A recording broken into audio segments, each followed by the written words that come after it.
Hello there, my very good friends. On today's wrestling news, Lacey Evans is legitimately pregnant and Ric Flair is legitimately the father. One of those statements is a lie. Tune in to find out which one. Kofi Kingston has replaced The Miz in the WWE Championship Elimination Chamber match this Sunday. We've got a new report suggesting that WWE are handing out fines for talent mentioning third-party platforms on social media. And a backstage update on how much NXT stars get paid. I'm Adam Wilborn. And I'm Andy Murray. And this is the news. Okay, let's kick things off. Lacey Evans is pregnant. Legitimately pregnant. Ric Flair is not the father. That's just how WWE tried to style it into a storyline on last night's episode of Raw. But while this whole deal, when Lacey said on Raw, hey, I'm pregnant, felt like WWE's latest dip into Vince Russo's WCW 2000 playbook. There's more to it than that. So I'll just run through what went down on Raw. It was supposed to be Lacey Evans and Peyton Royce against Charlotte Flair and Asuka. Lacey cut a promo before the match, typically gloaty stuff. Hey, Charlotte, I'm sleeping with your dad. Woo! All that kind of banter. You know how it goes. But then we get to the match. Lacey doesn't tag in. She doesn't wrestle. Peyton carries the load. Lacey leaves the ring, gets on the microphone and says, hey, guess what? I'm pregnant, so I can't wrestle. And it wasn't explicitly stated. She didn't go, Rick is the dad, by the way. But Rick strutted up the ramp saying, come to daddy. It was implied heavily that the creepy old man was this 30-year-old woman's baby daddy.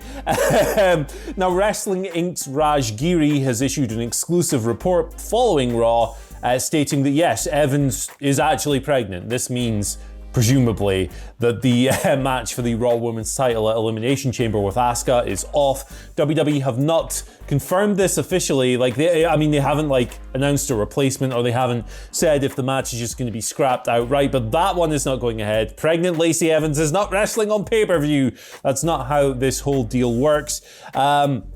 Lacey and her husband, Alfonso, already have a daughter, Summer, who has been part of storylines in the past. This will be their second child.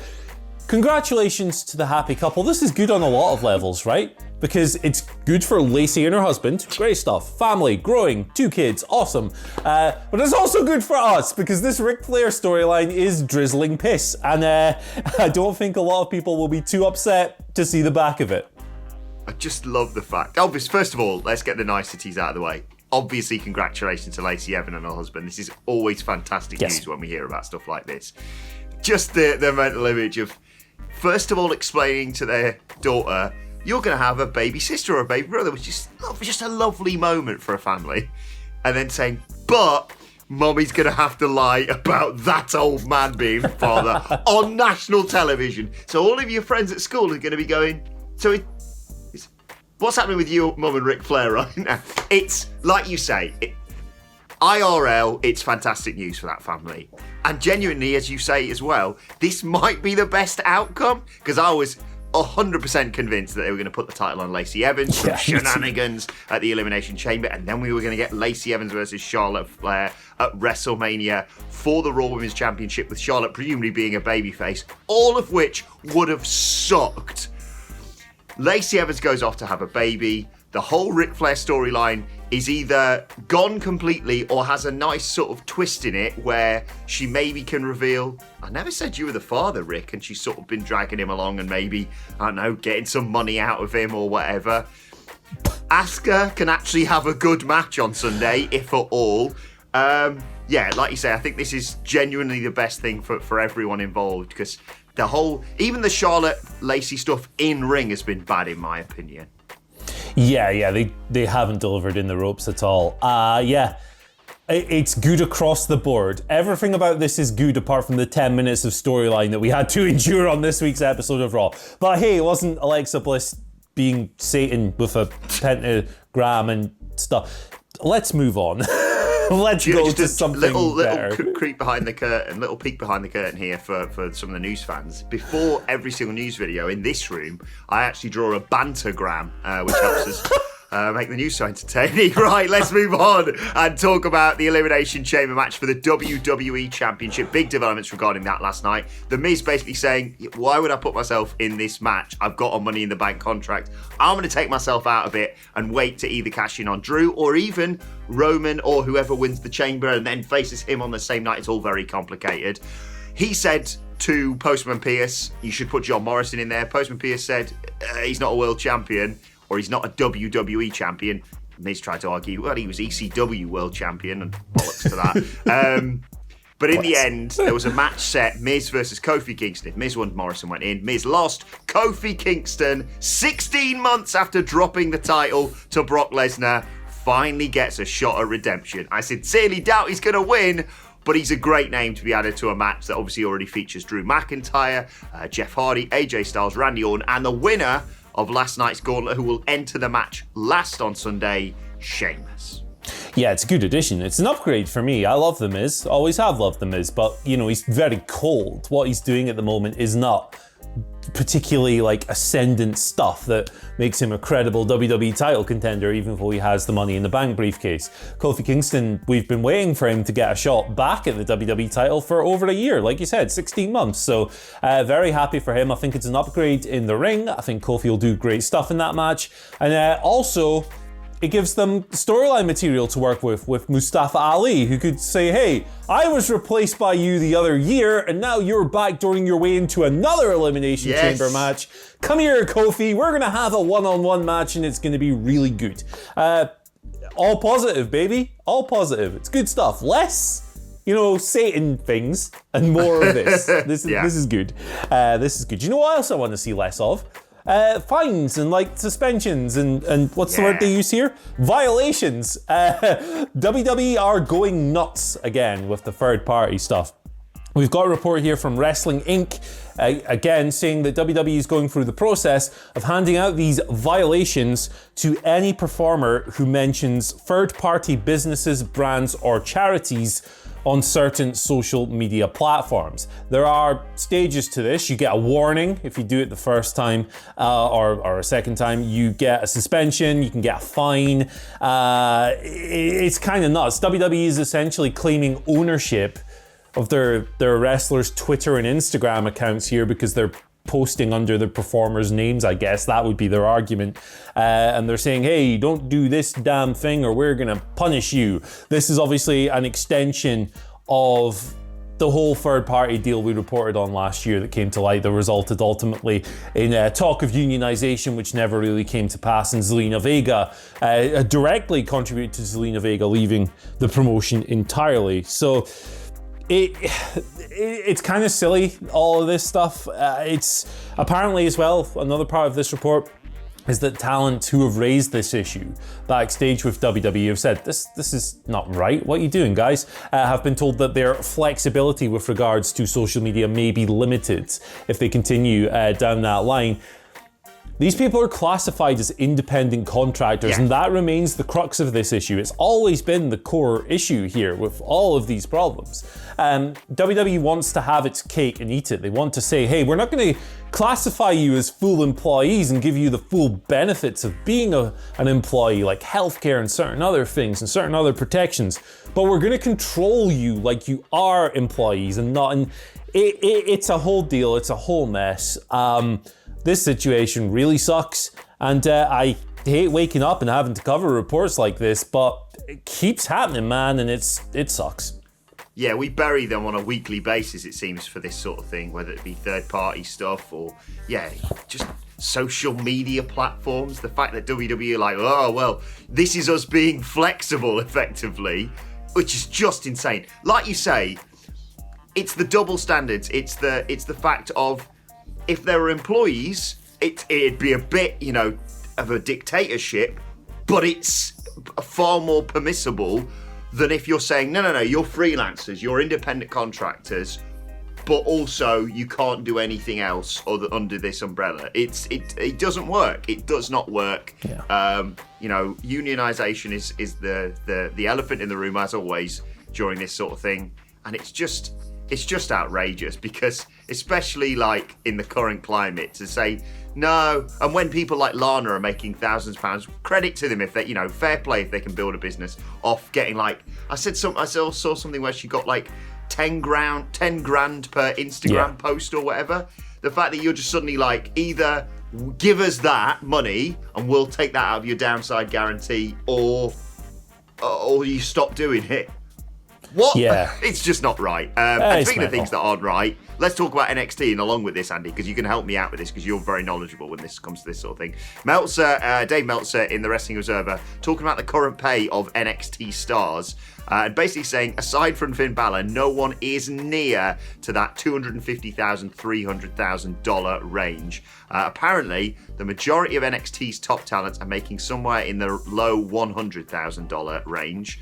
Although certain people, Adam Cole has been speculated as getting around 130 grand, an unnamed NXT star making 130 grand per year. The starting pay for NXT stars is 50 to 60 grand a year with raises as you go through the system. But basically, this is just, you wonder why some people will go up to the main roster, shave their head and be called a G-string or whatever, because they'll get paid better, because NXT pay, I think the thing is, especially for like guys here, fans of ours in the UK, Andy, they'll read 60 grand or 100 odd grand and think, well, it's not to be sniffed at, but it's not really reflective of how that works, is it? Yeah, exactly. That's the core point. I'll keep this simple because honestly, the debate is kind of tiresome. I don't think there's much argument to this debate. Wrestlers are underpaid. Wrestlers across the business are grossly underpaid. Compared to what WWE brings in, around 8% of that is paid back out as wrestler pay, like as a percentage of revenue. In the UFC, which is generally regarded as another really underpaid organization, that number is 20%. It's more than double. In proper professional sports leagues like the NFL, the NBA, the average usually sits somewhere around 50% of revenue. So as, a percentage, wrestlers are, it's not even a question. They are grossly underpaid already. When will that ever change? I have no idea. So yes, it is easy to look at these numbers and go, hey, 60 grand, that's good. That's really good. Not relative to what WWE's bringing in. And, again, we say this almost every day, it seems, but this company is making record-breaking profits. They can afford to pay these people more. They just choose not to. Let's talk about the Twitter questions then, at WhatCulture WWE, if you want to get in touch with us. Biggest Joe starts us off saying, hi chaps, as New Japan have joined the partnership with AEW and Impact, can you see Ring of Honor, MLW and even NWA joining them? Could you see them all producing a WrestleMania-sized event, including all the companies? Oh man, it's like every promotion ever, apart from WWE just ganging up. So these are interesting individually. I think NWA is kind of already under that umbrella, right? Because Thunder Rosa's on TV every week, pretty much every other week on Dynamite and stuff. Ring of Honor would be tough, would be really tough, because I think there were a lot of burned relationships potentially when that New Japan deal there kind of went south and fell off a little bit, and New Japan started making their own inroads into the American market. So I think that would be tough to get involved. But MLW, as far as I'm aware, have deals with like promotions in Mexico that AEW also have, with AAA in particular, so I could see that coming to fruit. I'd love to see Jacob Fatu or someone show up on Dynamite. That'd be sick. So I could see, I think some of those are more feasible than the others. Ring of Honor, I don't see happening. NWA, I think, is already in place, and MLW, throw them in. I think that'd be fun. Yeah, let's hope so. And if that does happen, I could see a huge event every single year with all those companies working together, because they all wrestling companies should work together, because it's for the betterment of everyone. Second question today comes from Penguin God, great name, who says, what are the chances of the men's matches at WrestleMania 37 going like this? Sheamus wins Sunday for McIntyre to regain it back at WrestleMania and have his moment. Edge versus Reigns in a spear versus spear match, and throw in Finn Balor versus Karrion Kross for the men's NXT title on the same card. Interesting stuff. For me, I feel like the NXT direction is going to be Finn, Kyle O'Reilly, and Adam Cole. I get the impression following the report last week that WWE is going to fast-track Karrion Kross, that he's just going to go at the main roster. And I could be totally wrong. And if he doesn't go at the main roster, I think your match is probably the direction. But Balor, Cole, and O'Reilly seems like a thing to me after TakeOver this week in particular. So, Roman versus Edge, I think, is a lock. Sheamus versus Drew, it's a personal rivalry with lots of history. Sheamus could feasibly win the Elimination Chamber, entering last. It's a huge storyline advantage. I could definitely see them doing it, but I think Drew is going to hold that belt beyond WrestleMania. I don't think he's going to have any more breaks. Yeah, I think his moment will just be retaining it at WrestleMania. But I've thought for a long time that Sheamus versus Drew at WrestleMania is just the right thing to do. It's just straightforward. It's not going to main event. The main event on Saturday, it should go on Saturday. It should go co-main. The main event should be Bianca Belair versus Sasha Banks because they deserve it. Because Bianca Belair won the Royal Rumble. And then you have the other Royal Rumble winner on the Sunday night. It's so simple. Final question today comes from CM Chonk, who says, Legend. It's been almost a year since you guys have been out of the office. Oh, God, yeah.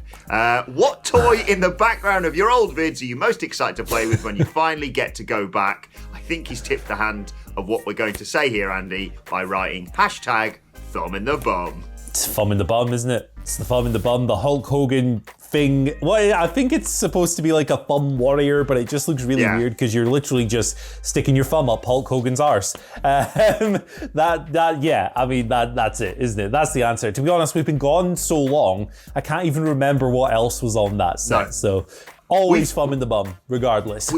We moved offices, I believe, like 8 months ago or something bonkers, and we, aside from nipping in maybe whilst observing all the safety protocols and what have you, barely been in.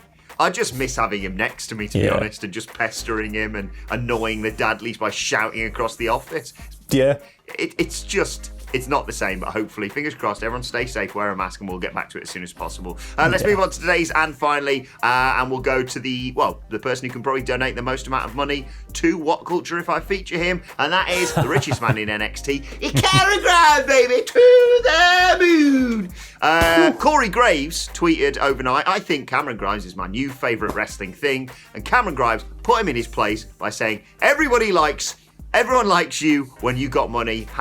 #kiss my grits. That's right, Graves. It's too late to jump on the Cameron Grimes bandwagon. I've been on it since day one, baby. What a guy Cameron Grimes is. I can't get that song out of my head, Andy. Have you ever eaten grits before? It's disgusting, man. It's disgusting. I've got family in Florida, so I can say that. The worst food ever invented. Seriously, you people are nuts. It's worse than pineapple on pizza. Jesus. I just Googled it, and I don't understand. Also, why'd you pour gravy on biscuits? Oh, we haven't got time. Digestives with Bisto on top. You're bonkers, you lot. Right, let us know your thoughts on that and all today's news stories in the comments section below. Don't forget to like, share, and subscribe. And subscribe to WhatCulture Wrestling on either iTunes, Spotify, wherever you get your podcasts from. For daily wrestling podcasts, myself and the Dudley Boys reviewing Monday Night Raw a little bit later on today. Plus, you can let us know your thoughts, questions, and pictures of the news bantergram at WhatCulture WWE. Watch there, follow both of us. You can follow Andy Murray at Andy H. Murray. The H today stands for happy birthday to the legend himself. It's Gangrel's birthday. Everyone wish the vampiric god a very happy birthday on his birthday. Yes. Love Gangrel. Banging and banging birthday for you. Happy birthday, Gangrel. Follow me on Twitter at Adam Wilborn. Follow us all at WhatCulture WWE. But for now, my thanks to Andy Murray. Thank you for joining us, and we will see you soon. And Satan. Kiss my grits.